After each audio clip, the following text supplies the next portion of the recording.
नमस्कार दोस्तों, हर्षित द्विवेदी एजुकेशन में आपका स्वागत है। मेरा नाम है Vineet Sagar. Daily news plus editorial analysis 13 August 2022। आज का सबसे इंपॉर्टेंट न्यूज़ है about unilateral action to alter Taiwan status को इंडिया। देखिए, इंडिया की तरफ से चाइना के लिए एक स्टेटमेंट आया है, आप ताइवान का स्टेटस को चेंज करने की जो कोशिश कर रहे हो उसे अवॉइड करो। अभी तक इंडिया की तरफ से ऐसा एक स्टेटमेंट आया नहीं था, पर आजकल चाइना जो है इंडिया को ज़्यादा ही परेशान करते हुए नजर आ रहा है, इसलिए इंडिया की तरफ से ऐसा एक स्टेटमेंट आया है। तो इस बारे में हम इन डिटेल डिस्कस करेंगे। फिर देखिए और इंपॉर्टेंट न्यूज़ कौन कौन सा है। Centre to file review petition on eco sensitive zones in Supreme Court. देखिए, रिसेंटली सुप्रीम कोर्ट ये बोला था जितने national park and wild life sanctuary से इनके 1 किलोमीटर बॉर्डर से 1 किलोमीटर तक एको सेंसिटिव जोन्स होना चाहिए। तो सुप्रीम कोर्ट का ये जो डायरेक्शंस के अगेंस्ट एक रिव्यू पिटीशन सेंटर फाइल करेंगे।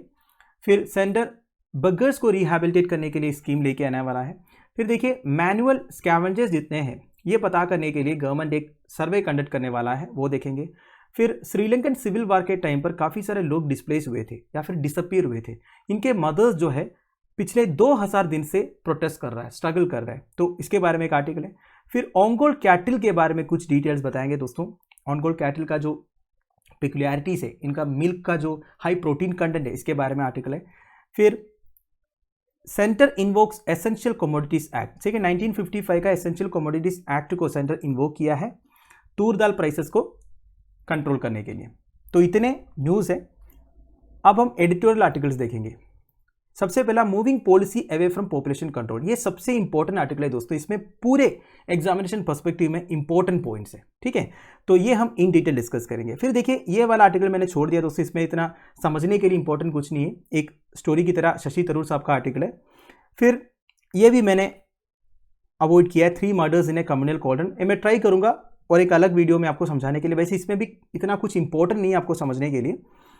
और never ending fight and no holds barred, ये 2 आर्टिकल हम डिस्कस करेंगे, ठीक है। एक फ्री स्पीच से रिगार्डिंग है, दूसरा इंडिया जो यूएनएससी में प्रपोजल पुटअप किया था, ये जैश ए मोहम्मद का डिप्यूटी चीफ को ऐसे ग्लोबल टेररिस्ट डेसिग्नेट करने के लिए, इसे चाइना ने जो मना किया, चाइना अपना वीटो पावर यूज करके वो प्रपोजल पास होने नहीं दिया था, तो उस बारे में एक आर्टिकल है। Now word of the day, melancholy, a feeling of pensive sadness typically with no obvious cause. उदासी, देखिए आप समझ गए होंगे, मतलब बिना कोई वजह का एकदम सैड होना, दुखी रहना, इसे मेलनकली बोलते हैं। आपने शायद विलियम वर्ड्सवर्थ का ये मेलनकली स्ट्रेन करके एक पोएम के बारे में सुना होगा, शायद 5th या 6th क्लास में वो पोएम इंग्लिश टेक्स्ट बुक में है, मेरे टाइम पे तो था, अभी है या नहीं पता नहीं। तो मेलनकली का मतलब होता है दोस्तों उदासी, ठीक है, ए फीलिंग ऑफ पेंसिव सैडनेस। तो आगे जाने से पहले लेक्चर पर लाइक का बटन, चैनल को अब तक शेयर एंड सब्सक्राइब नहीं किया हो तो कर लीजिएगा। हमें सपोर्ट करने के लिए आप सुपर थैंक्स का ऑप्शन यूज कर सकते हो। सबसे पहला news, avoid unilateral action to alter Taiwan status को सेज इंडिया। देखिए, कल हमने एक न्यूज पढ़ा था, यूनाइटेड नेशन सिक्योरिटी काउंसिल में इंडिया एक प्रपोजल पुटअप किया था Pakistan based terror group Jaish e Mohammed का डिप्यूटी चीफ को ब्लैकलिस्ट करने के लिए।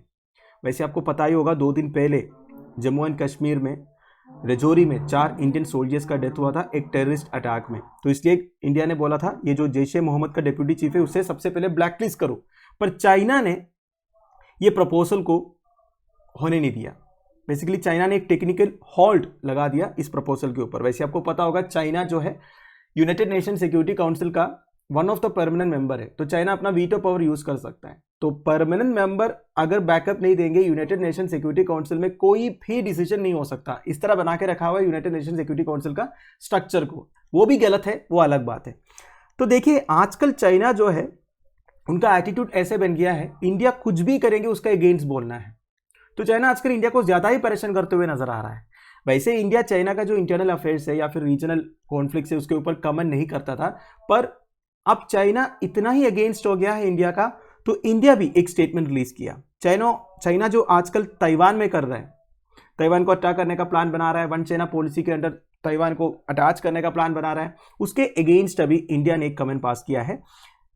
हमारा मिनिस्ट्री ऑफ एक्सटर्नल अफेयर्स का स्पोक्स पर्सन अरिंदम बागची साहब ने बोला है कि ताइवान के स्टेटस को चेंज करने के लिए चाइना जो कोशिश कर रहे हैं वो गलत है, इस तरह यूनिलैटरल एक्शन चाइना की तरफ से नहीं होना चाहिए, ठीक है। तो ये पहली बार इंडिया की तरफ से ऐसा एक स्टेटमेंट आ रहा है, वो भी चाइना के खिलाफ। अब देखिए, टेररिज्म एक ग्लोबल थ्रेट है, अगर कोई भी कंट्री टेररिज्म को खत्म करने के लिए या फिर टेररिस्ट को ब्लैकलिस्ट करने के लिए एक प्रपोजल लेके आ रहा है, उसके तो आंख बंद करके सपोर्ट करना चाहिए। पर चाइना क्या कर रहा है, ये चाइना पाकिस्तान दोस्ती के चक्कर में टेररिस्ट को सपोर्ट करते हुए नजर आ रहा है। अब बात यह है ना, चाइना को अब तक क्लियरली समझ में नहीं आया है कि पाकिस्तान क्या चीज है और टेररिज्म का नेगेटिव इंपैक्ट क्या क्या होता है, ये चाइना को अब तक ठीक से पता नहीं चला है। जब तक उनको पता चलेगा ना, तब तक बहुत लेट हो गया होगा। आज जो पाकिस्तान के टेरर ग्रुप्स को सपोर्ट करते हुए चाइना की तरफ से जो स्टेटमेंट आ रहा है ना, ये बहुत बड़ी गलती है। ये चाइना को बाद में पता चलेगा, जो भी है। अब इंडिया की तरफ से ऐसा एक स्टेटमेंट आने का और एक रीजन है। देखिए, चाइना का बेल्ट एंड रोड इनिशिएटिव के बारे में आपको पता होगा, उसी का पार्ट है चाइना पाकिस्तान इकोनॉमिक कॉरिडोर, जो चाइना का जिंजियान प्रोविंस से पाकिस्तान का ग्वादर पोर्ट तक है। अब ये जो चाइना पाकिस्तान इकोनॉमिक कॉरिडोर है, ये पाकिस्तान ऑक्यूपाइड कश्मीर के थ्रू जाता है। तो आजकल ये जो कंस्ट्रक्शन वर्क है, ये बहुत तेजी से चल रहा है, तो ये भी इंडिया के लिए एक टेंशन है। तो कई सारे रीजन से इंडिया की तरफ से ऐसा एक स्टेटमेंट आने का, ठीक है।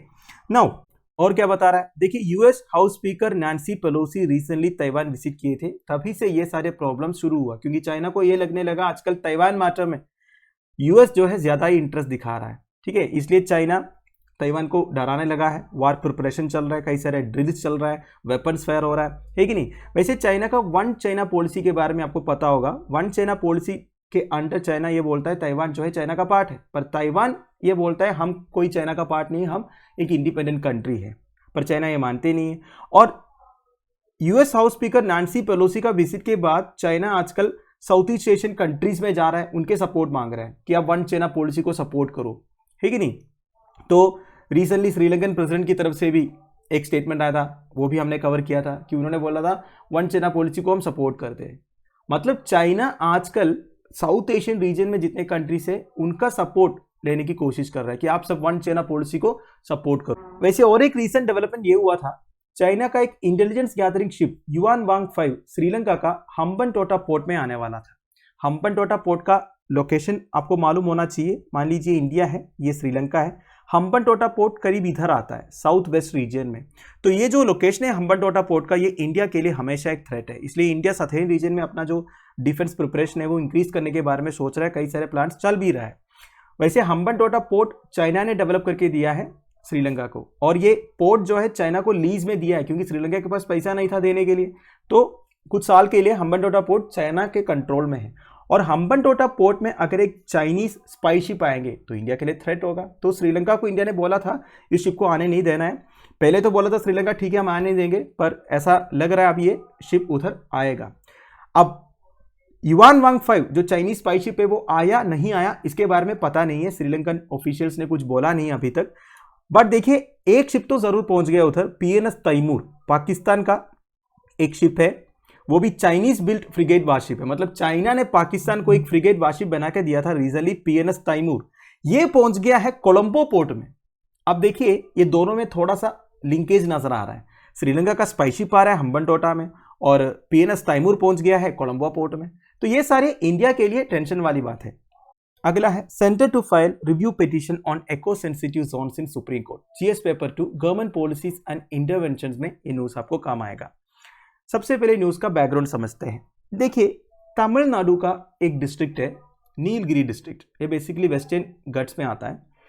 तो इस डिस्ट्रिक्ट में फॉरेस्ट लैंड को प्रोटेक्ट करना है करके एक पिटीशन पहुंच गया था सुप्रीम कोर्ट में।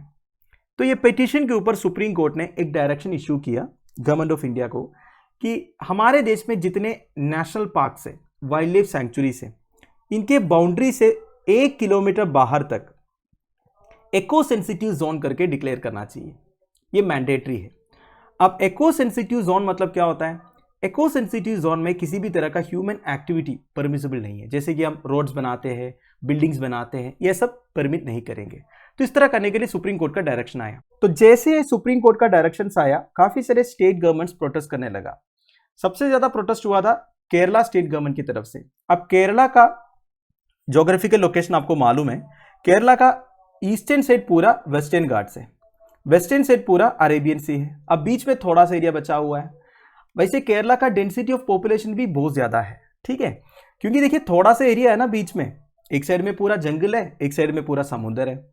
अब ऊपर से केरला में कई सारे wild life sanctuaries and national parks है। अब अगर ये सारे वाइल्ड लाइफ सैंक्चुरी या नेशनल पार्क के सराउंडिंग 1 किलोमीटर एरिया को एको सेंसिटिव जोन करके डिक्लेयर करेंगे तो उधर जो लोग रह रहा है उनके लिए प्रॉब्लम क्रिएट होगा। वो फिर कोई बिल्डिंग नहीं बना पाएगा, उनके लिए रोड्स नहीं बना पाएंगे क्योंकि वो प्रोटेक्टेड रहेगा, प्रोहिबिटेड एरिया रहेगा। तो केरला स्टेट गवर्नमेंट सेंटर को ये रिक्वेस्ट किया था, आपको सुप्रीम कोर्ट में एक रिव्यू पिटीशन फाइल करना चाहिए, सुप्रीम कोर्ट को ये रिक्वेस्ट करना चाहिए आपने जो बोला है उसको थोड़ा सा रिव्यू करने के लिए, क्योंकि ये नहीं हो सकता केरला स्टेट में। तो अब न्यूज क्या आया है, recently union minister of environment forest and climate change Bhupender Yadav ji Kerala गए थे। किस लिए गए थे? केरला में Periyar tiger reserve in Thekkady में वर्ल्ड एलिफेंट डे का सेलिब्रेशन हो रहा था। तो इस फंक्शन के टाइम पर यूनियन मिनिस्टर ने यह बोला है सेंटर एक रिव्यू पिटीशन फाइल करेंगे सुप्रीम कोर्ट में to review sections 44A and 44E of the judgment. देखिए section 44A and 44E of the supreme court judgment में यह बोला गया कि सारे national parks and wild life sanctuary के सराउंडिंग में 1 किलोमीटर तक इकोलॉजिकली सेंसिटिव जोन करके डिक्लेयर होना चाहिए। ठीक है, वैसे सुप्रीम कोर्ट के पास ये पावर है अपने जजमेंट्स को रिव्यू करने का। कौन सा आर्टिकल है आप मुझे कमेंट बॉक्स में बताइए। अगला है on gold cattle back in favour, GS paper 3 conservation में ये न्यूज आपको काम आएगा। आजकल on gold breed of cattle का डिमांड बहुत ज्यादा बढ़ गया है दोस्तों, क्योंकि इनका जो मिल्क है इसमें हाई प्रोटीन कंटेंट है। वैसे on gold breed of cattle का जो मिल्क है इसे A2 काउ मिल्क बोलते हैं। इसका जो प्राइस है वो 150 रुपीज पर लीटर है। इसमें काफी हेल्थ बेनिफिट्स है, ऊपर से इम्यूनिटी बिल्डअप करने में ये जो मिल्क है ये मदद करते हैं। वैसे A2 काउ मिल्क मतलब क्या होता है, देखिए काउ मिल्क के अंदर एक प्रोटीन रहता है कैसीन। वैसे मिल्क में जो प्रोटीन है उसका 80% कैसीन है। अब ये कैसीन का डिफरेंट टाइप्स है, उसमें से एक है beta casein. Beta casein makes up about 30% of protein in cows milk. तो काउस मिल्क में जितना प्रोटीन है उसका 30% बीटा कैसीन है। और बीटा कैसीन का 2 वेरिएंट है दोस्तों, A1 एंड A2। और ये जो ऑन गोल्ड कैटल का मिल्क प्रोटीन है वो A2 Aleel of beta casein है। समझ गए? वैसे आंध्र प्रदेश में एक फार्म है जिसे फंड कर रहा है central government under the Rashtriya Gokul mission to nurture the on gold cattle. देखिए कैटल नर्चरिंग एंड कंजर्वेशन के लिए गवर्नमेंट ऑफ इंडिया का एक मिशन है दोस्तों, राष्ट्रीय गोकुल मिशन। ठीक है, वैसे ये जो ऑन गोल्ड कैटल है इसका और भी क्वालिटीज है, लाइक हीट टॉलरेंस है, रेसिस्टेंस टू डिजीजेस है and ability to flourish under extreme climatic stress experienced of late due to global warming. तो आजकल जितने क्लाइमेट चेंज से रिलेटेड प्रॉब्लम्स है और आजकल जितने डिसीजेस आ रहे हैं वो सबके लिए रेसिस्टेंट है ये जो ऑन गोल्ड कैटल है। ठीक है, अगला है to rein in tur dal prices centre invokes essential commodities act, GS paper 2 government policies and interventions में ये न्यूज आपको काम आएगा। सबसे पहले एसेंशियल कमोडिटीज एक्ट ऑफ 1955 के बारे में। ये इनैक्ट हुआ था 1955 में when the country was facing a scarcity of food stuff due to persistent low levels of food grains production. 1950s में हमारा फूड ग्रेन प्रोडक्शन काफी लो था, इसकी वजह से देश में फूड स्टफ्स के लिए स्कैसिटी थी। तो उस वक्त होर्डिंग एंड ब्लैक मार्केटिंग को प्रिवेंट करने के लिए government of India essential commodities act enact किया था। वैसे इस एक्ट के अंडर एसेंशियल कमोडिटीज क्या होता है इसके बारे में कोई स्पेसिफिक डेफिनेशन नहीं है, पर जरूर ये लिखा है सेक्शन 2 क्लॉज ए में that N essential commodity means A commodity specified in the schedule of the act. तो एसेंशियल कमोडिटीज एक्ट 1955 के अंडर एक शेड्यूल है, उसमें काफी सारे कमोडिटीज के बारे में लिखा हुआ है। तो ये जो कमोडिटीज है ना शेड्यूल में वो सारे एसेंशियल कमोडिटी है, ये बताया है इस एक्ट ने। पर एसेंशियल कमोडिटी मतलब क्या होता है इसका कोई प्रॉपर डेफिनेशन नहीं है, ये बता रहा है। तो इस एक्ट के अंडर सेंट्रल गवर्नमेंट एक कोई भी कमोडिटी को इस शेड्यूल में इंसर्ट कर सकता है, रिमूव भी कर सकता है। ठीक है, एंड ऑब्जेक्टिव क्या है, it is used to curb inflation by allowing the centre to enable control by state governments of trade in wide variety of commodities. देखिए इन्फ्लेशन कब होता है, बेसिक इकोनॉमिक्स है, कोई भी एक कमोडिटी उसका डिमांड ज्यादा है और सप्लाई कम है तो प्राइस इंक्रीज होगा, प्राइस इंक्रीज को इन्फ्लेशन बोलते हैं कि नहीं। तो ये इन्फ्लेशन कब होता है दोस्तों, जब सप्लाई कम होगा। बट सप्लाई कम होने का 2 रीजन हो सकता है। एक रीजन ये है कि प्रोडक्शन कम हो, दूसरा रीजन ये है कि कमोडिटी अवेलेबल है पर उसे कुछ लोग होल्ड करके रखा हुआ है, छुपा के रखा हुआ है ताकि प्राइस इंक्रीज हो जाए बाद में। तो एसेंशियल कमोडिटीज एक्ट 1955 के अंडर इस तरह hoarding and black marketing permissible नहीं है, it is a punishable offence. और ये एसेंशियल कमोडिटीज एक्ट 1955 का इंप्लीमेंटिंग एजेंसी कौन सा है, ministry of consumer affairs, food and public distribution. और impact by declaring a commodity as essential government can control the production, supply and distribution of that commodity, impose a stock limit. देखिए वैसे कई सारे commodities ऐसा है जिसे stock भी करता है कि नहीं, गवर्नमेंट स्टॉक करते हैं, कई सारे स्टेट गवर्नमेंट एजेंसीज भी स्टॉक करते हैं, मतलब बाद में यूज करने के लिए। पर देखिए कोई भी कमोडिटी को as an essential commodity notify करने से गवर्नमेंट जो है उस पर्टिकुलर कमोडिटी का production, supply and distribution control कर सकता है एंड स्टॉक लिमिट कितना तक होना चाहिए वो भी बोल सकता है। मान लीजिए कोई एक स्टेट गवर्नमेंट एक पर्टिकुलर कमोडिटी का 50 लाख टन स्टोर करके रखा हुआ है, जब सेंट्रल गवर्नमेंट उसे as an essential commodity notify करेंगे ना, अगर सेंट्रल गवर्नमेंट बोलेंगे उतना नहीं, केवल 25 लाख आपको करना है, बाकी पूरा आप मार्केट में उतार दो, तो उनको करना पड़ेगा। ठीक है, तो यह है essential commodities act 1955। Now with Toor dal prices surging since mid July and reports coming in of some traders creating artificial supply skews by restricting sales, Center has invoked the Essential Commodities Act of 1955। ठीक है, तो अभी तूर दाल की availability कम है दोस्तों, prices भी बढ़ रहा है, मिड जुलाई से बहुत ज्यादा प्राइस बढ़ रहा है और सेंटर को एक रिपोर्ट भी मिला है कई सारे जो एजेंसी से होर्डिंग कर रहा है करके, तो सेंटर अभी एसेंशियल कमोडिटीज एक्ट ऑफ 1955 को इन्वोक किया है और सारे स्टेट गवर्नमेंट्स को ये बोला है to monitor and verify the stocks available with such traders. जितने ट्रेडर्स के पास स्टॉक्स है वो आपको देखना पड़ेगा, मॉनिटर करना पड़ेगा, क्या किसी ने होल्ड करके रखा हुआ है, ये चेक करना पड़ेगा। Tur prices have risen since mid July amid slow progress in kharif sowing as compare to last year due to excess rainfall. देखिए तूर दाल जो है एक खारिफ क्रॉप है, तो उसका प्रोडक्शन इस साल कम हुआ था क्योंकि ज्यादा बारिश हुआ था, वाटर लॉगिंग कंडीशंस हुआ था। और मेजर तूर ग्रोइंग स्टेट्स कौन कौन सा इंडिया में? कर्नाटका, महाराष्ट्र एंड मध्य प्रदेश। तो इन 3 स्टेट से जो प्रोडक्शन है वो कम हुआ था। So on top of sufficient overall availability of pulses in domestic market, government is currently holding about 38 lakh tons of pulses. अब देखिए गवर्नमेंट ऑफ इंडिया के पास, basically food corporation of India के पास 38 lakh tons of pulses already है stock में। तो इसमें इसको भी अभी रिलीज करेंगे क्योंकि इन्फ्लेशन बहुत ज्यादा बढ़ा है, तूर दाल का प्राइसेस भी बढ़ रहा है, तो ये कंट्रोल करने के लिए गवर्नमेंट अपना जो स्टॉक है पल्सेस का 38 लाख टन का वो भी रिलीज करेंगे मार्केट में। अगला है government to enumerate people who clean sewers, GS paper 2 government policies and interventions में ये न्यूज आपको काम आएगा। देखिए मैनुअल स्कैवेंजिंग के बारे में आपने सुना होगा, जितने सीवर्स है, सेप्टिक टैंक्स हैं, उसमें उतर के जो लोग क्लीन करते हैं ना दोस्तों, इसे मैनुअल स्कैवेंजिंग बोलते हैं। वैसे government of India manual scavenging को बैन किया हुआ है। वैसे मैनुअल स्कैवेंजिंग से रिलेटेड 2-3 वीडियोस ऑलरेडी चैनल पर अवेलेबल है, आप हर्षित द्विवेदी नाम के साथ सर्च कीजिएगा। देखिए तो ministry of social justice and empowerment अभी एक नेशन वाइड सर्वे कंडक्ट करने वाला है to enumerate all people engaged in hazardous cleaning of sewers and septic tanks. देखिए वैसे मैनुअल स्कैवेंजिंग को गवर्नमेंट ऑफ इंडिया बैन किया है, पर अभी भी ये cleaning of sewers and septic tanks हो रहा है, मैनुअल स्कैवेंजिंग हो रहा है, जिसकी वजह से 2017 से अभी तक 351 डेथ रिपोर्ट हुआ है। देखिए होता यह है, ये जो सेप्टिक टैंक्स होता है, सीवर्स होता है, इसके अंदर टॉक्सिक एंड पॉइजनस गैसेस होता है, तो ये इनहेल करने से लोगों का डेथ हो सकता है। तो मैनुअल स्कैवेंजिंग की वजह से 2017 से 351 डेथ रिपोर्ट हुआ है। तो इसलिए ministry of social justice and empowerment क्या प्लान कर रहा है, वो एक नेशन वाइड सर्वे कंडक्ट करेंगे और ये पता करेंगे कितने लोग ये हजार्डस जॉब में अभी एंगेज्ड है। ठीक है, now ministry official said that enumeration exercise soon to be conducted across 500 Amrut cities. क्या है Amrut cities? Atal mission for rejuvenation and urban transformation. As the name indicates, ये अर्बन एरियाज को ट्रांसफॉर्म करने का एक प्रोग्राम था गवर्नमेंट का। तो इस मिशन के अंदर कई सारे सिटीज को गवर्नमेंट ने सेलेक्ट किया है एज अमृत सिटीज। उसमें क्या होगा, अर्बन एरियाज होगा, बेसिकली उधर बेसिक सर्विसेज इंश्योर करेंगे, जैसे कि water supply, proper sewage facilities. ठीक है, तो यह है अमृत मिशन का जो ऑब्जेक्टिव है। तो मिनिस्ट्री ऑफिशियल्स ने ये बोला है जितने अमृत सिटी से उधर ये नेशनल वाइड सर्वे को कंडक्ट करेंगे and it is a part of union government's national action plan for mechanised sanitation ecosystem, that is Namaste. Namaste के बारे में पहले भी हमने डिस्कस किया है।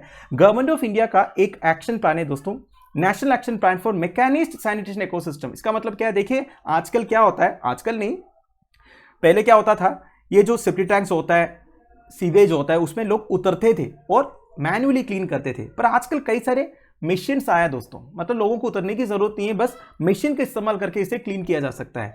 तो गवर्नमेंट ऑफ इंडिया का एक नेशनल एक्शन प्लान था फॉर मैकेनाइज्ड सैनिटेशन इकोसिस्टम, ताकि देखिए ये जो मैनुअल स्कैवेंजर्स है उन्हें रिहैबिलिटेट करने का प्लान था गवर्नमेंट का। मतलब ये जो काम वो कर रहे थे उसे उनको बचाना है और उन्हें दूसरे काम दिलाना है।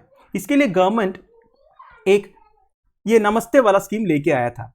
पहले 2007 में self employment scheme for rehabilitation of manual scavengers करके पुराना गवर्नमेंट भी लेके आया था जिसे SRMS बोलते हैं, तो उसी को रिप्लेस किया था नमस्ते जो है। Now Namaste scheme is being undertaken jointly by ministry of housing and urban affairs and ministry of social justice and empowerment and which aims to eradicate unsafe sewer and septic tank cleaning practices. देखिए दोस्तों, manual scavenging में सबसे खतरनाक क्या होता है, जो unsafe sewer and septic tank cleaning practices है। मतलब लोग जो सेप्टिक टैंक में उतर के या फिर सीवर्स में उतर के जो क्लीन करते हैं ना, वो सबसे खतरनाक है। तो इसे कंप्लीटली एराडिकेट करना चाहता है गवर्नमेंट ऑफ इंडिया। इसके लिए नमस्ते स्कीम लेके आया था, और नमस्ते स्कीम के अंदर क्या है, एक मैकेनिज्ड सैनिटेशन इकोसिस्टम लेके आएगा। मतलब लोग उतरने के सिवा मशीन्स का इस्तेमाल करेंगे, समझ गए। नाउ मिनिस्ट्री का जो स्टैंडिंग फाइनेंस कमिटी है, इन्होंने 360 करोड़ रुपीस ऑलरेडी सैंक्शन किया है इस प्रोजेक्ट के लिए। Now so as part of this project municipal commissioners को आज रिस्पॉन्सिबल सैनिटेशन अथॉरिटीज करके डिक्लेयर किया है।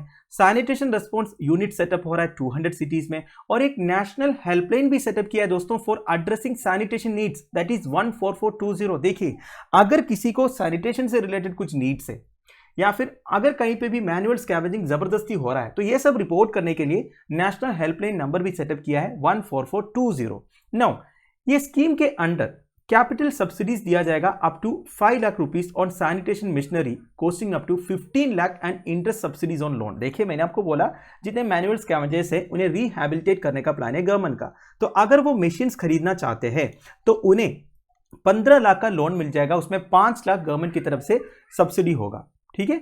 नाउ इंटरेस्ट रेट होगा 4 to 6% फॉर द बेनिफिशियरीज, बाकी जो इंटरेस्ट है वो गवर्नमेंट बियर करेंगे।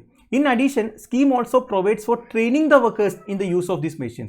देखिए, मशीन खरीदने से नहीं, ये मशीन यूज कैसे करना है इसके ऊपर ट्रेनिंग भी देना होगा ना। तो ट्रेनिंग के लिए गवर्नमेंट प्रोविजंस लेके आया है, और जब ट्रेनिंग लेगा 3000 रुपीज स्टाइपेंड भी मिल जाएगा इन वर्कर्स को। And the scheme will also provide for sanitation workers to train for and go into any of the approved list of alternative occupations. अगर कोई मैनुअल स्कैवेंजर्स ये मशीन वगैरह खरीद के ये काम नहीं कंटिन्यू करना चाहता है, दूसरा कोई काम करना चाहता है like in agriculture, services, electronics assembling, handicrafts etcetera, तो उसके लिए भी ट्रेनिंग दिया जाएगा गवर्नमेंट, और उन्हें बेसिकली फाइनेंशियल असिस्टेंस भी प्रोवाइड किया जाएगा। नाउ फॉर्मर स्कीम के बारे में देखिए, मैंने आपको पहले ही बोला 2007 में तब का गवर्नमेंट SRMS करके एक स्कीम लेके आया था, scheme for rehabilitation of manual scavengers.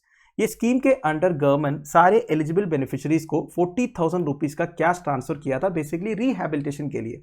तो सोशल जस्टिस मिनिस्ट्री ने total of 58,098 eligible manual scavengers को आइडेंटिफाई किया था। कैसे? एक नेशन वाइड सर्वे उन्होंने कंडक्ट किया with the help of state governments इन 2018, और मिनिस्ट्री का डाटा ये कहता है SRMS के अंडर सारे बेनिफिशरीज को government one time cash transfer provide किया था 40,000 रुपीज का, और 18,880 लोग जो है स्किल ट्रेनिंग के लिए ऑप्ट किया। बेसिकली वो मैनुअल स्कैवेंजिंग वाला जो काम है वो कंटिन्यू करना नहीं चाहते थे, उन्होंने बोला हम दूसरे कोई ऑक्यूपेशन चूज करेंगे। तो करीब 18,880 जो है स्किल ट्रेनिंग के लिए ऑप्ट किया। 2051 लोन्स लिए, मतलब दूसरे बिजनेस स्टार्ट करने के लिए। मैंने बोला था ना, लोन्स प्रोवाइड करते हैं गवर्नमेंट सब्सिडी के साथ।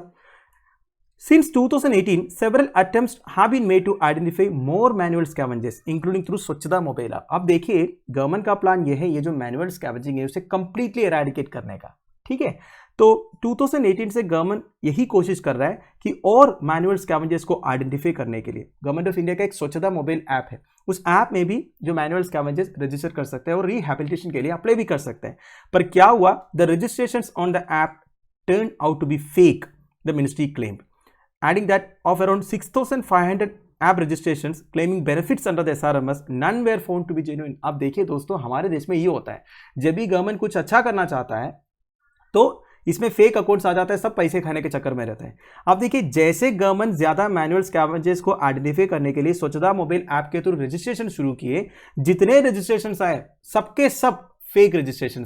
तो कुल मिला के आपको समझ में आ गया ना दोस्तों। देखिए, एक तो हमारा जो ministry of social justice and empowerment है वो एक नेशन वाइड सर्वे कंडक्ट करने वाला है, बेसिकली मैनुअल स्कैवेंजर्स को आइडेंटिफाई करने के लिए, उन्हें रिहैबिलिटेट करने के लिए। ठीक है, नाउ मैंने आपको अमृत सिटीज के बारे में बोला, फिर यूनियन गवर्नमेंट का जो प्रेजेंट प्लान है national action plan for mechanised sanitation ecosystem, इसके बारे में बोला। फिर देखिए 2007 में गवर्नमेंट SRMS स्कीम लेके आए थे, उसके बारे में बोला। ठीक है, तो आप ही के लिए national action plan for mechanised sanitation ecosystem important है, वो SRMS को रिप्लेस किया है। ठीक है, वैसे manual scavenging is a very important topic, mains के पर्सपेक्टिव में मैनुअल स्कैवेंजिंग से रिलेटेड आपसे क्वेश्चंस पूछ सकता है। तो जितने गवर्नमेंट पॉलिसीज एंड इंटरवेंशन है and ministry of social justice का जो डाटा है वो सब आपके लिए इंपॉर्टेंट हो जाता है, ठीक है। तो ध्यान दीजिए। अगला है centre begins scheme to rehabilitate beggars, GS paper 2 government policies and interventions में न्यूज आपको काम आएगा। देखिए, social justice and empowerment ministry SMILE 75 initiative launch किया है for comprehensive rehabilitation of persons engaged in begging. देखिए, सबसे पहले स्माइल प्रोजेक्ट के बारे में। स्माइल का फुल फॉर्म है support for marginalised individuals for livelihood and enterprise. देखिए, हमारे देश में जितने ऐसे लोग हैं जो मार्जिनलाइज्ड हैं, जिनका कोई रिलेटिव्स नहीं है, जो अपना लाइवलीहुड के लिए और कुछ कर नहीं पाता है, तो उन्हें सपोर्ट करने के लिए social justice and empowerment ministry smile project लेके आया था और 2025-26 तक 100 करोड़ रुपीस भी एलोकेट किया है ये प्रोजेक्ट के लिए। तो अभी social justice and empowerment ministry एक नया इनिशिएटिव लॉन्च किया है स्माइल प्रोजेक्ट के अंडर, दैट इज स्माइल 75। अब देखिए, 75 ईयर्स ऑफ इंडिपेंडेंस का सेलिब्रेशन हो रहा है, तो कई सारे ऐसे इनिशिएटिव्स गवर्नमेंट की तरफ से आ रहा है जिसमें 75 है कि नहीं। तो ये स्माइल 75 के अंदर क्या है कि ministry of social justice and empowerment 75 municipalities को आइडेंटिफाई किया है इंडिया में, जहां पे बेगर्स का या फिर जो पर्सन्स एंगेज्ड इन बेगिंग है उन्हें रिहैबिलिटेट करेंगे, मतलब उन्हें उनका रिहैबिलिटेशन के लिए जो कुछ भी करना है वो करके देंगे गवर्नमेंट जो है। Now the SMILE 75 initiative will cover several comprehensive welfare measures for persons who are engaged in act of begging. देखिए, क्या क्या प्रोवाइड किया जाएगा गवर्नमेंट की तरफ से। एक तो रिहैबिलिटेशन के लिए जो भी करना है वो करेंगे, मेडिकल फैसिलिटीज प्रोवाइड करेंगे, उनका काउंसलिंग करेंगे, education, skill development, economic linkages etcetera etcetera, मतलब अलग अलग गवर्नमेंट वेलफेयर प्रोग्राम्स जो भी है उसके अंदर इन्हें इंक्लूड करके इन्हें हेल्प करने का कोशिश करेंगे गवर्नमेंट जो है। तो ध्यान दीजिएगा, SMILE 75 initiative under SMILE project. Final news, where are our children ask mothers, GS paper 2 international news में या फिर ह्यूमन राइट्स में ये न्यूज आपको काम आएगा। देखिए, श्रीलंका में 1970s-80s में जो सिविल वार चला था उसके बारे में आपको पता होगा। बेसिकली श्रीलंका में सिंहलीज गवर्नमेंट आया था, उन्होंने तमिल पीपल के साथ डिस्क्रिमिनेशन किया था और फाइनली वो सिविल वार में एंड हुआ था, ये बात आपको मालूम होगा। तो सिविल वार के टाइम पर कई सारे लोग डिसअपीयर हुए थे, पता भी नहीं है वो लोग कहाँ हैं, कोई अता पता नहीं है। तो इनके जो रिलेटिव्स है, इनके जो मदर्स है, काफी सालों से श्रीलंका में प्रोटेस्ट कर रहा है। तो रिसेंटली श्रीलंका का नॉर्थ इन किलिनोची डिस्ट्रिक्ट में 2000 days of their relentless struggle को ऑब्जर्व करने के लिए एक रैली कंडक्ट हुआ। देखिए, एमनेस्टी इंटरनेशनल का डाटा के हिसाब से Sri Lanka has one of the world's highest number of disappearances. There is a backlog of 60,000 to 1 lakh complaints it notes. आप देखिए दोस्तों, 60,000 से लेकर 1 लाख लोगों के बारे में कोई अता पता नहीं है श्रीलंका में। अब इनके जो रिलेटिव्स है वो तो प्रोटेस्ट करेंगे ही, तो पिछले 2000 दिन से वो प्रोटेस्ट कर रहा है। तो ये 2000 दिन वाला जो मार्क है उसे ऑब्जर्व करने के लिए इन्होंने और एक रैली कंडक्ट। अब बात यह है दोस्तों, गवर्नमेंट ऑफ श्रीलंका अभी तक प्रॉपर तरीके से कुछ किया नहीं इनके प्रॉब्लम्स को सॉल्व करने के लिए, इनके कंसर्न्स को एड्रेस करने के लिए। And at least 138 people, mostly mothers of this disappeared children, have died during the struggle. देखिए, मैंने आपको बोला पिछले 2000 दिनों से इनका स्ट्रगल चल रहा है और इन 2000 दिनों में 138 पीपल का डेथ भी हो चुका है दोस्तों। मोस्टली जो डिसअपीयर्ड चिल्ड्रन है उनके मदर्स। जो पहला article, moving policy away from population control. ये आर्टिकल बेसिकली इंडियन पॉपुलेशन के पर्सपेक्टिव से है, काफी कुछ इंपॉर्टेंट पॉइंट्स है पॉपुलेशन से रिगार्डिंग। ये आर्टिकल लिखा है अदिति चौधरी एंड नंदलाल मिश्रा, दोनों डॉक्टरल फेलोज हैं Indian institute of population science Mumbai में। देखिए, United Nations world population prospects 2022 ये फोरकास्ट किया था कि 2023 तक इंडिया दुनिया का मोस्ट पॉपुलस कंट्री बनेंगे, सरपासिंग चाइना। वैसे 1947 में इंडिया का पॉपुलेशन था 34 करोड़, उससे 4 गुना ज्यादा है दोस्तों 2023 में जो हमारा पॉपुलेशन होने वाला है। वैसे देखा जाएगा तो अब हमारा third stage of demographic transition चल रहा है, मतलब हम एक स्लो ग्रोथ रेट फेस कर रहे हैं, लो मोर्टालिटी रेट है और हमारी जो फर्टिलिटी रेट है वो भी डिक्लाइन हो रहा है। और India has 17.5% of world's population and as per latest WPP, India will reach 150 crore by 2030 and 166 crore by 2050। तो 2050 तक इंडियन पॉपुलेशन होने वाला है 166 करोड़। पिछले 75 ईयर्स में इंडिया का डेमोग्राफिक स्ट्रक्चर में काफी सारे चेंजेस देखने को मिला है। 1960s में इंडिया का पॉपुलेशन ग्रोथ रेट 2% से ज्यादा था और करंट ग्रोथ रेट जो है वो 2025 तक 1% तक होगा। पर देखिए हमारे पॉपुलेशन ग्रोथ में एक स्टेबिलिटी आने के लिए और टाइम लग सकता है। 2064 के बाद हमारे पॉपुलेशन ग्रोथ रेट में एक स्टेबिलिटी आएगा, मतलब 2064 तक हमारा जो पॉपुलेशन है वो इंक्रीज होता हुआ जाएगा, मतलब 170 करोड़ तक पहुंच सकता है 2064 तक। 2064 के बाद हमारा पॉपुलेशन डिक्लेन होना शुरू होगा। लास्ट ईयर दैट इज 2021 में हमारा टोटल फर्टिलिटी रेट 2 तक पहुंच गया था, मतलब रिप्लेसमेंट लेवल फर्टिलिटी से नीचे। रिप्लेसमेंट लेवल फर्टिलिटी कितना है? 2.1 चिल्ड्रन पर वुमन। वैसे टोटल फर्टिलिटी रेट मतलब क्या होता है? एक वुमन अपना लाइफ में कितने बच्चों को जन्म देते हैं उसे टोटल फर्टिलिटी रेट बोलते हैं। तो अभी के हिसाब से हमारा जो टोटल फर्टिलिटी रेट है वो 2 है। वैसे रिप्लेसमेंट लेवल फर्टिलिटी मतलब वो 2.1 है। रिप्लेसमेंट लेवल फर्टिलिटी मतलब क्या होता है? मतलब ऐसा फर्टिलिटी जिससे पॉपुलेशन और इंक्रीज ना हो, मेंटेन रहेगा, स्टेबल रहेगा, ठीक है। और ये डाटा मिला है नेशनल फैमिली हेल्थ सर्वे से। Now however, even after reaching the replacement level of fertility, the population will continue to grow for 3 to 4 decades। देखिए वैसे हम रिप्लेसमेंट लेवल ऑफ फर्टिलिटी पर आ गया है, 2.1 से नीचे, फिर भी हमारा जो पॉपुलेशन है वो अगले 30-40 साल के लिए इंक्रीज होता हुआ जाएगा, क्योंकि owing to the population momentum that is large cohorts of women in their reproductive age groups। देखिए हमारे देश में ऑलरेडी रिप्रोडक्टिव एज ग्रुप्स में जो नंबर ऑफ वीमेन है वो बहुत ज्यादा है। इस वजह से अगले 30-40 साल के लिए हमारा पॉपुलेशन इंक्रीज होता हुआ जाएगा। जब हमारा रिप्रोडक्टिव ग्रुप में जो वीमेन का पॉपुलेशन कम होगा ना, और साथ साथ में रिप्लेसमेंट लेवल फर्टिलिटी भी होगा हमारा, तब जाके हमारा पॉपुलेशन स्टेबल। वैसे 1950s में that is after independence India का टोटल फर्टिलिटी रेट 6 थे। सोचिए दोस्तों 6 अभी 2 पर आया है, वो 6 की वजह से हमारा पॉपुलेशन अभी इतना हुआ है, ठीक है। सो अभी भी हमारे देश में कई सारे स्टेट्स है जहां पे ये जो टोटल फर्टिलिटी रेट है वो 2 तक नहीं पहुंचा है, जैसे कि Bihar, Uttar Pradesh, Jharkhand, Manipur, Meghalaya etcetera. And all these states face bottlenecks in achieving a low TFR. This includes high illiteracy level. देखिए ये जो बिहार, उत्तर प्रदेश, झारखंड, मणिपुर और मेघालय में टोटल फर्टिलिटी रेट 2 तक नहीं पहुंचने का रीजंस बता रहे थे। एक तो इलिटरेसी लेवल से दोस्तों, चाइल्ड मैरिजेस बहुत होते हैं, high levels of under 5 mortality rate से, मोर्टालिटी रेट मतलब 5 साल के नीचे जो बच्चों का डेथ होता है, and low workforce participation of A women है, उनके जो वर्कफोर्स है उधर वीमेन के पार्टिसिपेशन बहुत ज्यादा कम है, and low contraceptive usage compare to other states. जो प्रेगनेंसी को अवॉइड करने के लिए कॉन्ट्रासेप्टिव पिल्स यूज करते हैं वो भी बहुत कम यूज होता है इन सारे स्टेट्स में। And A majority of women in the states do not have much of an economic और डिसिसिव से इन देयर लाइफ। अपने लाइफ के ऊपर जो डिसीजंस लेने का पावर है ये इन स्टेट्स में विमेन के पास नहीं है। मेजोरिटी ऑफ विमेन की बात कर रहा हूं, ठीक है, मतलब इनके लाइफ से रिलेटेड जो डिसीजन है वो इनके हस्बैंड, पेरेंट्स या रिलेटिव्स लेते हैं। अगर एक सोसाइटी में विमेन की जो स्टेटस है उसको लेवल पर नहीं लाएंगे तो जो डेवलपमेंट होगा वो प्रॉपर तरीके से नहीं हो पाएगा।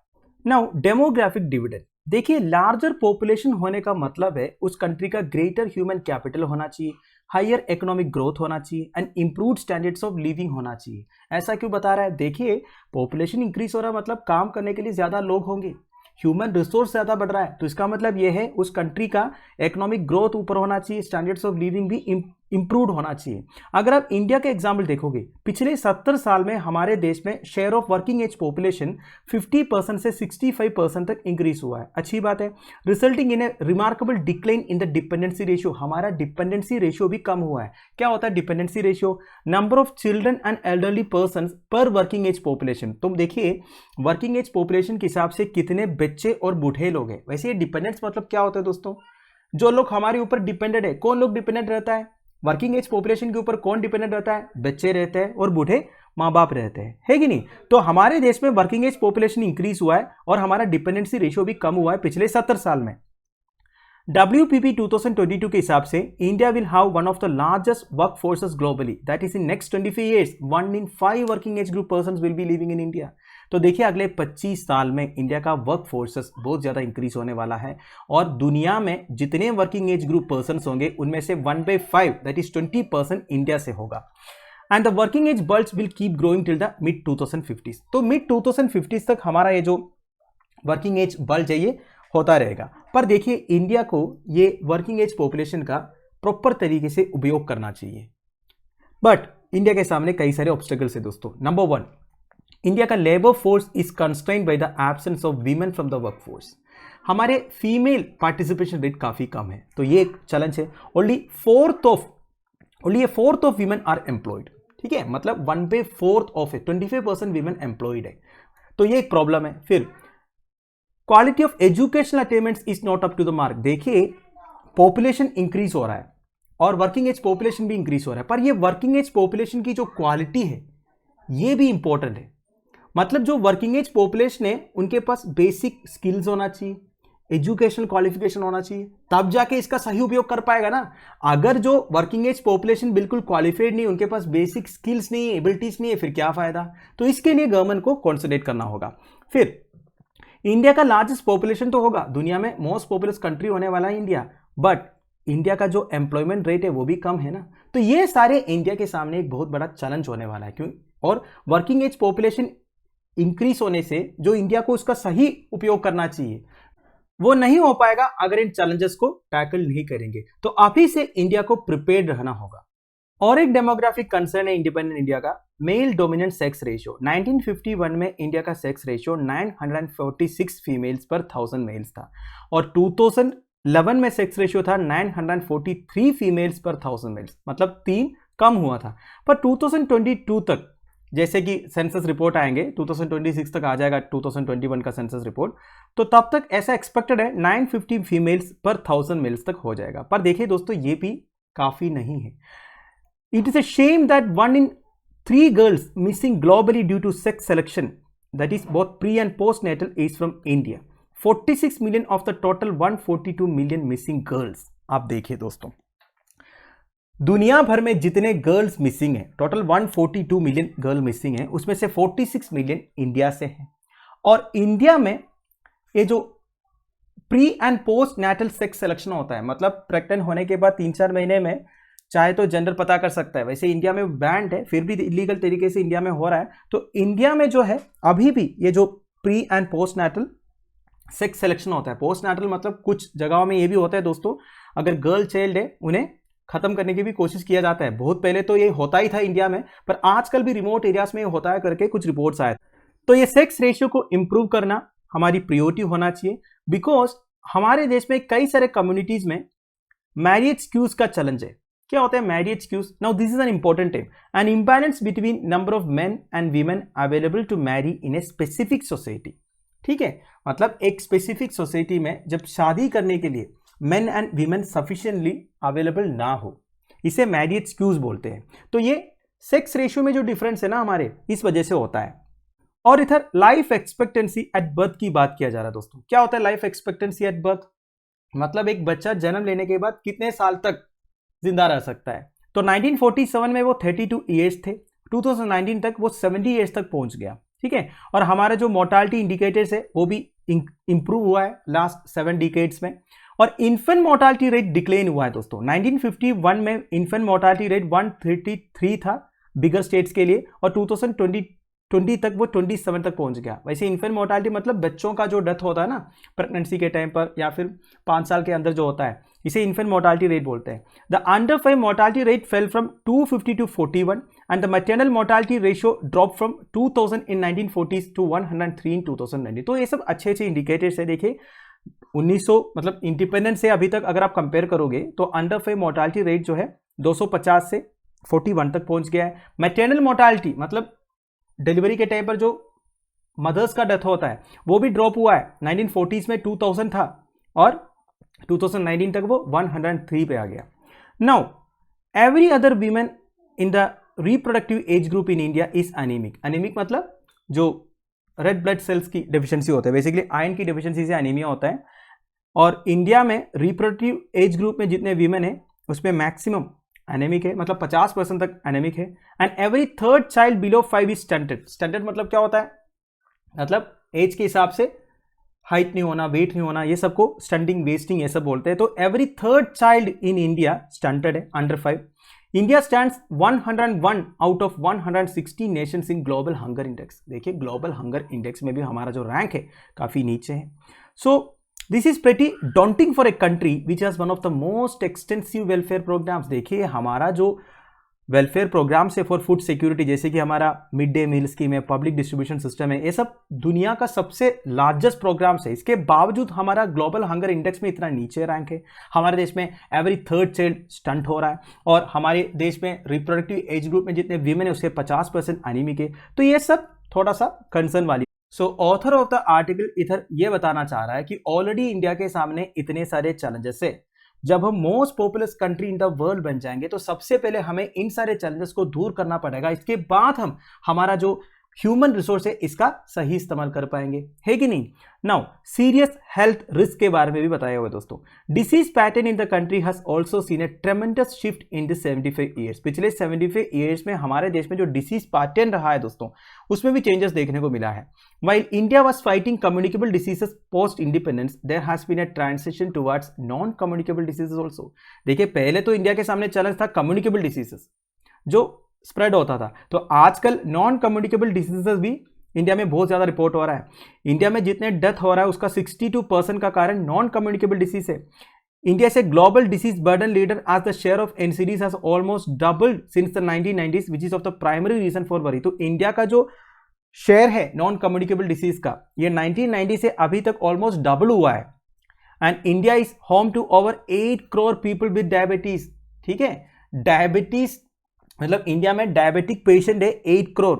Further more than a quarter of global death due to air pollution occur in India alone. Air pollution की वजह से जो ग्लोबल डेथ होता है उसका 1 क्वार्टर से ज्यादा केवल इंडिया में होता है।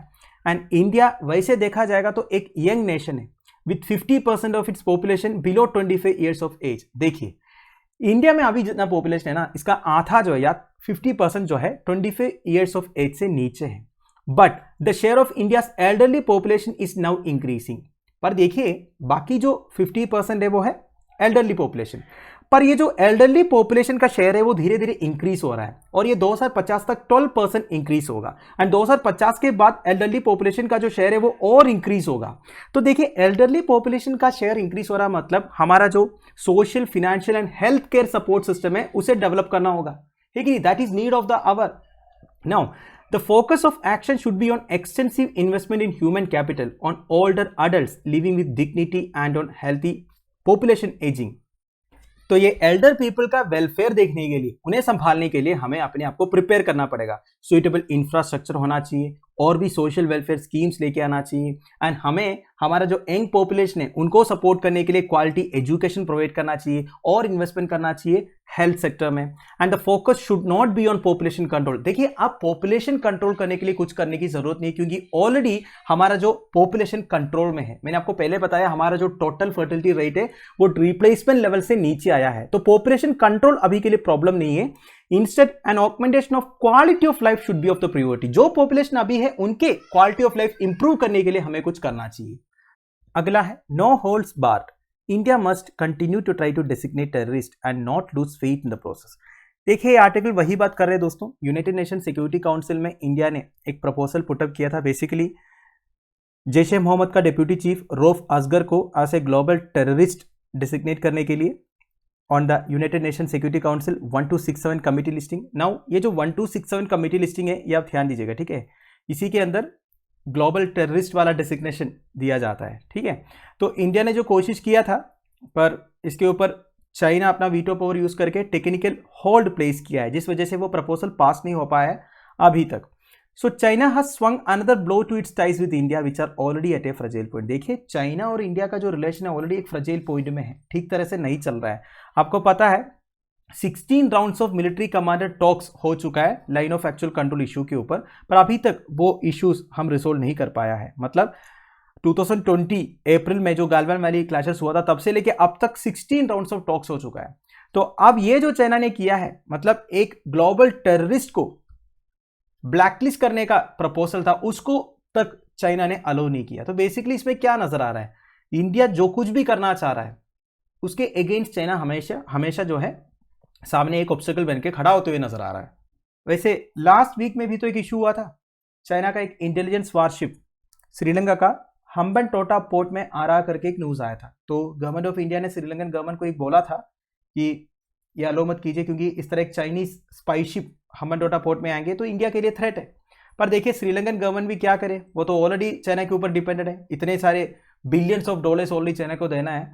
अब चाइना के ऊपर श्रीलंका का ज़्यादा कोई वॉइस नहीं है, तो अभी के हिसाब से वो शिप शायद आएंगे हम्बनटोटा पोर्ट में, अभी तक आया या नहीं आया ये पता नहीं है। पर पाकिस्तान का एक नेवल शिप जरूर कोलंबो में पहुंच गया है, पीएनएस तैमूर, ये मैंने आपको डेली न्यूज़ में बता दिया। तो कुल मिला के इधर क्या बता रहा है दोस्तों, पिछले कुछ महीनों से इंडिया और चाइना के बीच में जो रिलेशन है वो काफ़ी खराब होते हुए नजर आ रहा है, क्योंकि देखिए श्रीलंका जो है सुधरने का कोई भी प्लान्स नहीं दिखा रहा है।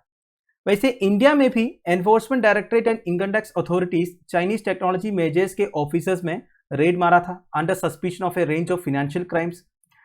और देखिए अब तो चाइना जैश ए मोहम्मद का डिप्टी चीफ को ब्लैकलिस्ट करने का जो प्रपोजल है उसे ब्लॉक किया है। ऐसे ही 2 महीने पहले चाइना लश्कर तैयबा का डिप्टी चीफ अब्दुल रहमान मक्की का भी ब्लैक लिस्टिंग को रोक दिया था। और आपको पता ही है ये जो लश्कर तैयबा है, जैश ए मोहम्मद है, ये सब कितने टेररिस्ट अटैक्स ऑलरेडी इंडिया में कर चुके हैं, कितने इंडियंस का जान जा चुके हैं। तो इन टेररिस्ट ऑर्गेनाइजेशन के जो मेन लीडर्स है इनको ब्लैकलिस्ट करने का प्रपोजल को चाइना ब्लॉक कर रहा है, मतलब वो इंडिया के लिए कितना एक सेंसिटिव इश्यू होगा ये समझते हुए चाइना ऐसा कर रहा है। तो चाइना बेसिकली इधर बायलैटरल रिलेशंस को बिल्कुल प्रायोरिटी नहीं देते हुए। वैसे ये रऊफ असगर के बारे में आपने सुना होगा, इसने अपना भाई मसूद अजहर को छुड़ाने के लिए इंडियन एयरलाइंस का फ्लाइट IC-814 को हाईजैक किया था और 200 सिविलियंस को होस्टेज में रखा गया एट कांडाहार टरमाक, ठीक है। और भी कई सारे अटैक्स इसने प्लान किया है। He is now reportedly in Pakistani prison. देखिए ऐसा रिपोर्ट्स आ रहा है कि ये पाकिस्तान में कोई प्रिजन में है, पर पाकिस्तान का कोई भरोसा नहीं है, पता नहीं है, कहीं पे भुला घूम भी रहा होगा, इंडिया के अगेंस्ट कुछ अटैक्स प्लान भी कर रहा होगा, वो अलग बात है। वैसे he is on both the US and India domestic most wanted terrorist list. Basically US का भी और इंडिया का भी मोस्ट वांटेड टेररिस्ट लिस्ट में ये रऊफ असगर का नाम है। पर अभी इंडिया और यूएस ये चाहता है यूनाइटेड नेशन जैसा या फिर यूनाइटेड नेशन सिक्योरिटी काउंसिल जैसा एक पावरफुल बॉडी का जो ग्लोबल टेररिस्ट वाला लिस्ट है, बेसिकली जो 1267 है, उसमें इसको इंक्लूड करने का। पर चाइना ऐसा कंट्री है, ऐसा लग रहा है कि ये टेररिस्ट को सपोर्ट कर रहा है, वो जो इंडिया का प्रपोजल है उसे वो सपोर्ट नहीं कर रहा है, जिस वजह से वो जो ग्लोबल टेररिस्ट वाला डिसिग्नेशन है उसे दे नहीं पा रहा है। पर देखिए इंडिया को कोशिश करते रहना चाहिए ये जो मक्की एंड असगर है उसे ऐसे ग्लोबल टेररिस्ट डिसिग्नेट करने का, और भी जितने टेररिस्ट रिस्पॉन्सिबल है इंडियंस के ऊपर अटैक्स के लिए वो सबको ये ग्लोबल टेररिस्ट वाला डिसिग्नेशन देके इन्हें ब्लैकलिस्ट करने का जो कोशिश है उसमें लगे रहना चाहिए इंडिया को विदाउट लूजिंग। तो इंडिया के पास अभी 3 ऑप्शन है। One is to keep the international pressure up and garner more cosponsors for the listing. देखिए एक तो इंटरनेशनल प्रेशर को इंक्रीज करना पड़ेगा, इसके लिए मैक्सिमम कंट्रीज का सपोर्ट लेना पड़ेगा। वैसे ऐसे रिपोर्ट्स आ रहा है ये जो प्रपोजल जब इंडिया यूएनएससी में पुटअप किया था तो 15 यूएनएससी मेंबर्स में से 14 का अप्रूवल मिल गया था, केवल चाइना एक कंट्री था जिसने अप्रूव नहीं किया। वैसे यूनाइटेड नेशन सिक्योरिटी काउंसिल में 15 मेंबर्स है, 5 permanent members and 10 non permanent members. अब ये चाइना जो है who is one of the permanent member, वो इकलौता कंट्री है जो इस डिसीजन को अपोज किया है। तो इसका मतलब यह है इंडिया के पास इंटरनेशनल सपोर्ट है, केवल चाइना का सपोर्ट नहीं है। पर चाइना अनफॉर्चुनेटली एक परमानेंट मेंबर है यूनाइटेड नेशन सिक्योरिटी काउंसिल का, उनका अप्रूवल के बिना तो कुछ भी नहीं होगा। दूसरा ऑप्शन है to work on changing 1267 committee procedures. देखिए 1267 कमिटी का जो प्रोसीजर्स है, मतलब एक टेररिस्ट को ब्लैकलिस्ट करने का जो प्रोसीजर उसे चेंज करने के लिए कोशिश करना पड़ेगा, so that they don't allow one country to hold back such important terror listings without due course. देखिए आप चाइना बिना कोई वजह का इस प्रपोजल को रोक रहा है, अब इसी वजह से ये जो लिस्टिंग नहीं हो पा रहा है। तो ये 1261 कमेटी का प्रोसीजर चेंज करो ना। अगर केवल एक कंट्री बिना कोई वजह का कोई भी प्रपोजल को अपोज कर रहा है तो ये होने नहीं देने का है। तो इस तरह अगर 1261 कमेटी का प्रोसीजर्स को चेंज करेंगे तभी प्रॉब्लम सोल्व हो सकता है। And the third even may be to open dialogues with both China and Pakistan bilaterally on the issue. ये तो पॉसिबल नहीं लग रहा है, फिर भी कोशिश तो किया जा सकता है। चाइना और पाकिस्तान के साथ बात करना पड़ेगा। Leveraging Pakistan need to remove from FATF grey list. देखिए already Pakistan FATF grey list में है, अब ऊपर आने वाला ऐसा न्यूज आया था, वो तो बाद में पता चलेगा। तो इंडिया को भी थोड़ा बहुत पाकिस्तान को सपोर्ट करना पड़ेगा FATF ग्रे लिस्ट से बाहर आने के लिए।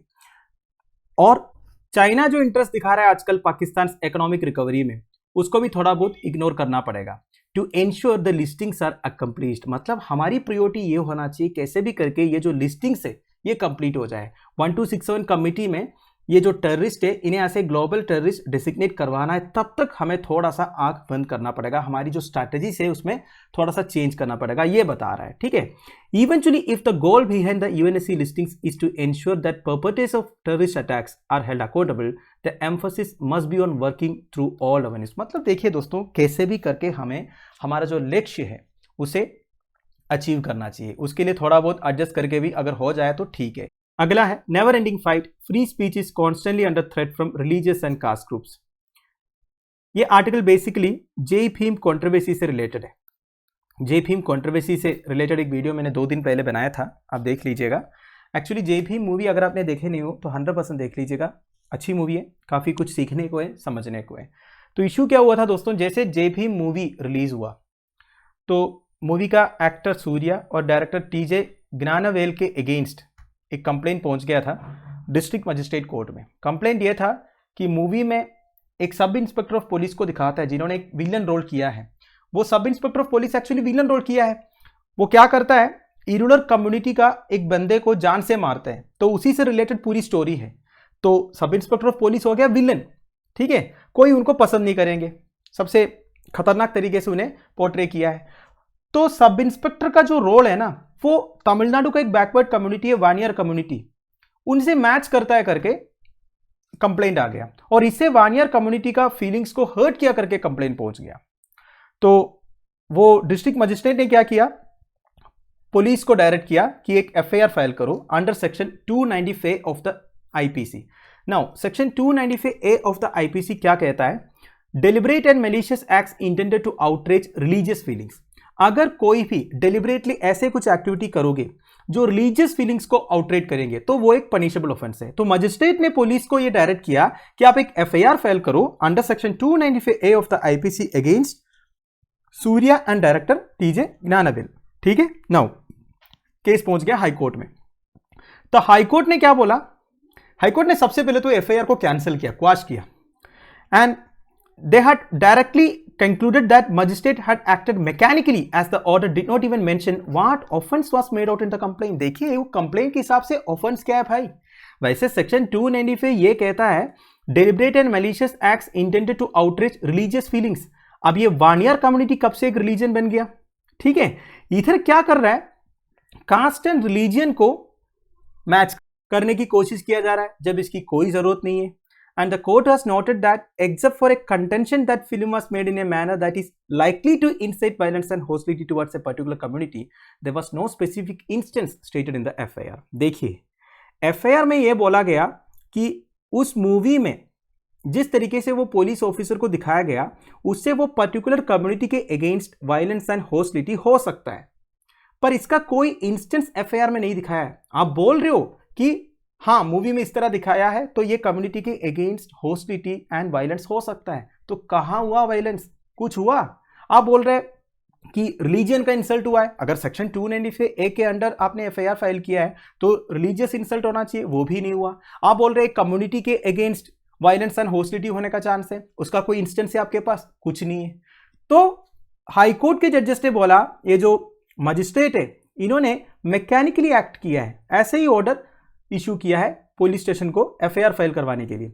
तो मद्रास हाईकोर्ट ने क्या किया, उस एफआईआर को कंप्लीटली क्वाश किया। तो देखिए दोस्तों, आजकल ये हमारा कंटेम्पररी लाइफ का अनफॉर्चुनेट फीचर बन गया है।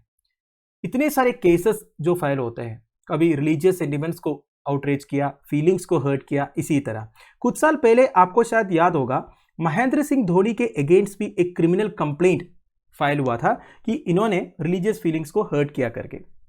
तो उस टाइम पर सुप्रीम कोर्ट का एक कॉन्स्टिट्यूशन बेंच ये ऑर्डर किया था कि सेक्शन 295 ये punishes the aggravated form of insult to religion. अगर कोई एकदम डेलिबरेटली मलिशियसली रिलीजियस फीलिंग्स को हर्ट करने की कोशिश करते हैं तब सेक्शन 295 ये एप्लीकेबल होगा।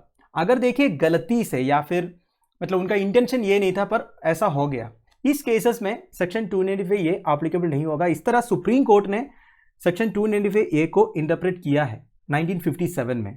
तो इस तरह के कई सारे प्रैक्टिसेस आजकल हमें देखने को मिलता है दोस्तों, जब ग्रुप्स एंड इंडिविजुअल्स जो है अपना इमेजिनेशन यूज करके right to freedom of speech and expression को इन्फ्रिंज करते हैं। कैसे? फिल्म्स को ऑब्जेक्ट करते हैं, प्लेस को ऑब्जेक्ट करते हैं, कभी पब्लिक परफॉर्मेंसेस को ऑब्जेक्ट करते हैं, ये बोल के कि रिलीजियस फीलिंग्स इधर हर्ट हो रहा है. In many cases police tend to give greater credence to such complaints than they deserve and side the possibility of disruption of law and order. जब पुलिस के पास ऐसे कंप्लेंट्स पहुंचते हैं, पुलिस जो है बहुत ज़्यादा सीरियसली इन कंप्लेंट्स को लेते हैं, क्योंकि possible disruption of law and order हो सकता है करके. मैक्सिमम केसेस में कॉन्स्टिट्यूशनल कोर्ट्स जो है वो इंटरवेन करते हैं हमारा freedom of speech and expression को प्रोटेक्ट करने के लिए, but often such relief comes after a delay. देखिए हमारे देश में कोर्ट प्रोसीजर्स कितने टाइम लगा देते हैं, ये बात आपको मालूम है. तो जब भी हमारा फंडामेंटल राइट्स का वायलेशन होता है, तो उन फंडामेंटल राइट्स को प्रोटेक्ट करने के लिए कॉन्स्टिट्यूशनल कोर्ट्स जो है इंटरवेन करते हैं जरूर, पर कोर्ट से जो रिलीफ आते हैं ना, वो बहुत टाइम लगा के आते हैं. मतलब जब तक रिलीफ हमें मिलता है तब तक जो होना था वो हो चुका होगा. ठीक है. सो books have been pulped and performances and lectures have been cancelled based on threats and complaints more often than needed. देखिए हमारे देश में अक्सर ये होते रहते हैं. कई बार बुक्स को बैन किया जाता है, परफॉर्मेंसेस एंड लेक्चर्स को कैंसिल किया जाता है based on threats and complaints. कुछ ग्रुप से या इंडिविजुअल से कंप्लेंट्स आते हैं, थ्रेट्स आते हैं, उस वजह से कई बार परफॉर्मेंसेस, लेक्चर्स, शोज, प्लेस ये सब कैंसिल करना पड़ा है हमारे देश में. So this developments can only mean that fight for free speech has to be fought anew from time to time. तो ये सारे डेवलपमेंट्स जो हो रहा है हमारे देश में, इससे हमें ये समझना चाहिए फ्री स्पीच के लिए हमारी जो फाइट है वो जारी रखना चाहिए. टाइम के साथ नए तरीके से हमें फाइट करना चाहिए ताकि हमारा fundamental right of free speech and expression है वो मेंटेन्ड रहे, प्रोटेक्टेड रहे. तो दोस्तों दैट्स इट. तो 3 इंपॉर्टेंट एडिटोरियल आर्टिकल्स हमने डिस्कस किया, और 2 आर्टिकल्स है वो इतना इंपॉर्टेंट मुझे नहीं लगा, इसलिए मैंने छोड़ दिया है. सो आई होप आपको वीडियो इन्फॉर्मेटिव लगा होगा. लेक्चर की पीडीएफ एज यूजुअल आपको टेलीग्राम चैनल में मिल जाएगा, जिसका लिंक नीचे डिस्क्रिप्शन बॉक्स में प्रोवाइडेड है. Thank you for watching. Bye bye. Have a nice day.